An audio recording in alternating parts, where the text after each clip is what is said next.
अजय तुम अभी तक सोई नहीं हो?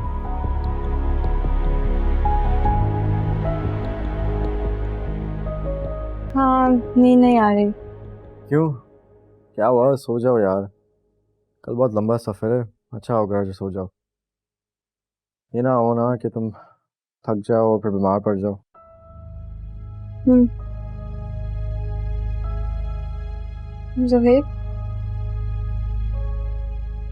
हाँ कहो। खुश हैं?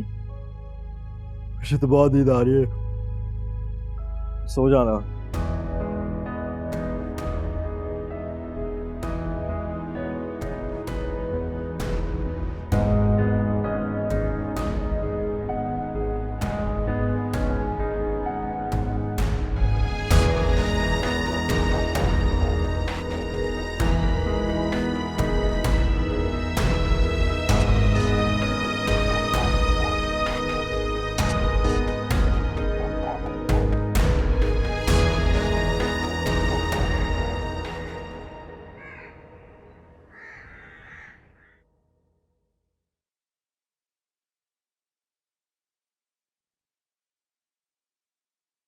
बेटा उमर, खाना खा लो।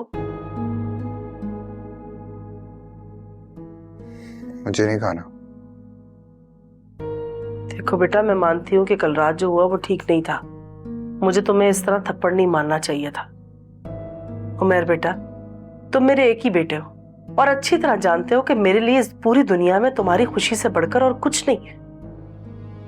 अब तुम अपने अब्बू के मिजाज को भी अच्छी तरह जानते हो। खुद ही सोचो, खुदा ना खास्ता अगर वो या दादी कुछ सुन लेते या देख लेते तो फिर क्या होता।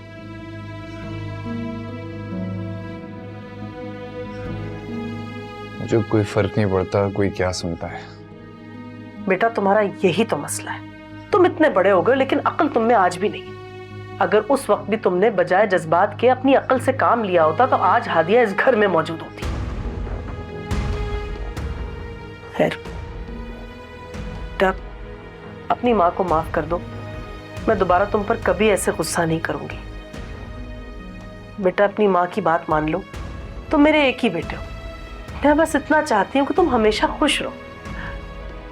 बेटा वो आबिद भाई है ना, तुम्हारे अब्बू के दोस्त, मैंने उनकी बेटी को देखा है, माशाल्लाह बहुत खूबसूरत बच्ची है। तुम भी उसे देखोगे ना तो एकदम से हादिया को भूल जाओगे। मेरी तो यही ख्वाहिश है कि मैं अपने बेटे के लिए चांद जैसी बीवी लेकर आऊं। मम्मी, आपको पता है आबिद चाचा करते क्या हैं? एक छोटी सी फैक्ट्री में एक मशीन ऑपरेटर हैं। आप मेरी बात क्यों नहीं समझती हैं कि मुझे सिर्फ शादी नहीं करनी, मुझे कामयाब होना है, मुझे अपने पैरों पे खड़ा होना है, मुझे अपना एक बिजनेस शुरू करना है। और ये बात आप अच्छे तरीके से जानती हैं कि अगर मैं अब्बू को कहूंगा कि मेरी किसी भी तरह की कोई मदद कर दें, वो नहीं करेंगे क्योंकि उनके पास तो पैसे ही नहीं है। इसीलिए मैं हादिया से शादी करना चाहता था क्योंकि वो एक ऊंचे और बड़े घर की लड़की है और इस मामले में सिर्फ शौकत फूफा मेरी मदद कर सकते थे। अच्छा अभी तो इन बातों को छोड़ो, मैं तुम्हारे लिए ऐसी कोई लड़की ढूंढती हूँ। लेकिन बेटा चलकर खाना खा लो। आ जाओ बेटा, आ जाओ खाना खा लो।